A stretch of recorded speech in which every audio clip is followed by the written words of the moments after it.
volvo ao trueque. Arraste si yo. Eu arregoche un pantalón se me das unha caixa de ovos, e cosas así. Os cartos é o peor invento que hai, macho, porque... A ver, é o peor invento que hai, pero ao final, para conseguir unha cousa, que vas facer? Pero eso porque Ti queres facer unha casa, e que? Con que lle pagas ao albañil? Pois de barro fala, ou... De barro? De barro e palla. Vai vivir ti a casa de barro, non vou. Aló, pero me cajo de ola. Os cartos é o peor invento que hai, home, non trae máis que desgracia. Pois nada, mira, a miña meta, ahora mismo no que estou metido, na miña carreira musical.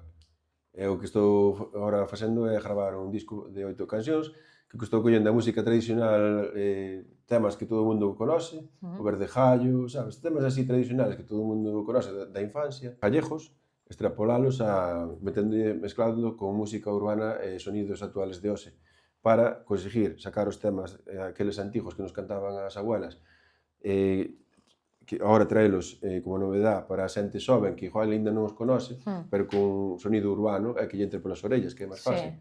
Entonces é como un traballo de recolleita, pero musicalizado, non?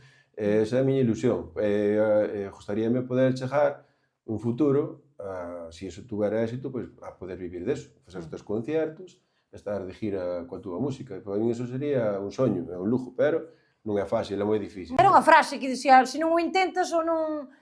ou que nadie dijo que fuera fácil. Sí, eso sí, por suposto. Nadie dijo que fuera fácil. Eu xa che dixo, non teño prisa, vou poquinho a pouco facendo as miñas cousiñas, poñendo unha pedriña hoxe, outra pedriña mañá. Nunca sabes. Hai que ir picando aquí e lá, e mentras disfrutar o camiño. E o camiño facer cousas que che gusten, e se sale algo ben, e se non, polo menos o camiño foi divertido. Claro que sí, sobre todo o principal é iso, que fagas porque che gusta a ti, e porque te divirtes, e iso a min enriqueceme moito, así que por iso fago.